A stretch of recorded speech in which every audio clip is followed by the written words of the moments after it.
Hello guys, you're welcome to Right Path. Alright, so before we get into the video, be sure to subscribe and leave a comment below saying I subscribe. And we will personally reply to your comments.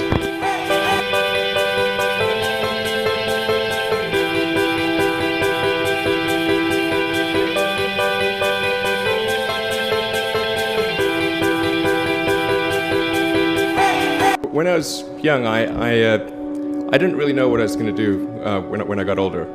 People kept asking me, but then eventually I thought that the idea of inventing things would be really cool. And the reason I thought that was because I read a quote from Arthur C. Clarke, which said that a sufficiently advanced technology is indistinguishable from magic, and that's really true. If you go back, say 300 years, the things that we take for granted today you'd be burned at the stake for. Being able to fly, being able to see over long distances, being able to communicate, and having access to all the world's information instantly from almost anywhere on the earth.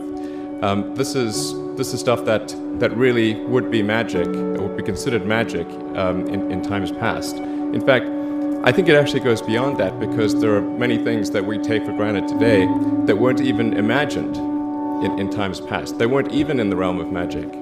So it actually goes beyond that. So I thought, well, if I can do some of those things, basically if I can advance technology, then that's like magic, and that would be really cool. And I also had sort of a slight existential crisis, because I was trying to figure out, what does it all mean? Like, what's the purpose of things? And I came to the conclusion that if we can advance the knowledge of the world, if we can do things that expand the scope and scale of consciousness, then we're better able to ask the right questions and become more enlightened, and that's really the only way forward. I think about what technology solution is necessary in order to achieve the particular goal, and then try to make as much progress in that direction as possible. I think that being a multi-planet species and being out there among the stars is important for the long-term survival of humanity. But then the part that I find personally most motivating is that it creates a sense of adventure, and it makes people excited about the future.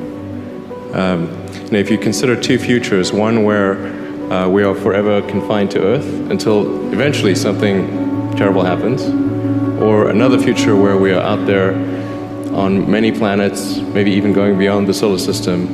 I think that second version is incredibly exciting and inspiring, and there need to be reasons to get up in the morning. Life can't just be about solving problems. Otherwise, what's the point? There's got to be things that people find inspiring and make life worth living.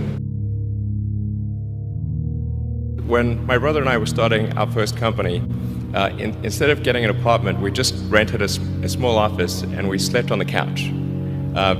And we showered at the YMCA, and we're so hot up we had one computer, so the website was up during the day, and I was coding at night, 7 days a week, all the time.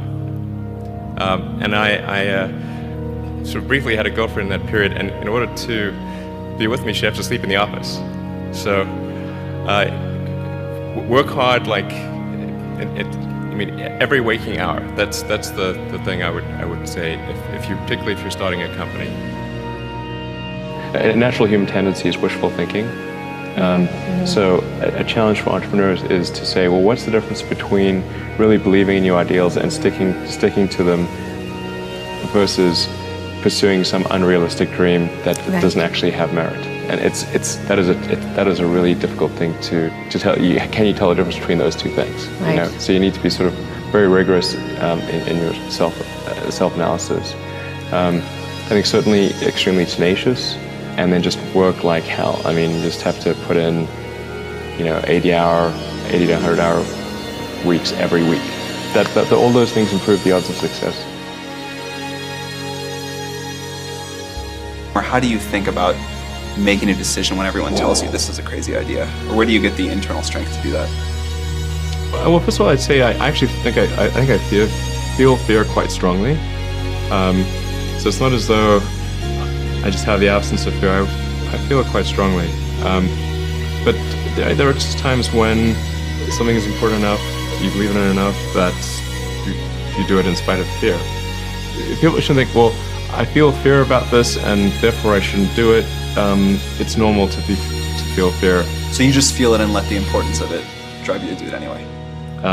If you just accept the probabilities, then that diminishes fear. Drive overrides fear. It's about believing in the future and thinking that the future will be better than the past. And I can't think of anything more exciting than going out there and being among the stars.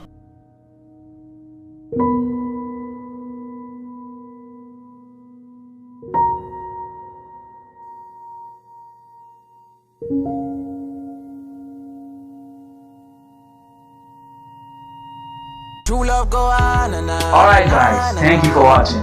Please don't forget to subscribe and also leave a comment below saying I subscribe, and we will personally reply to your comments. Thank you. See you in the next video. True love go on and on and on and on.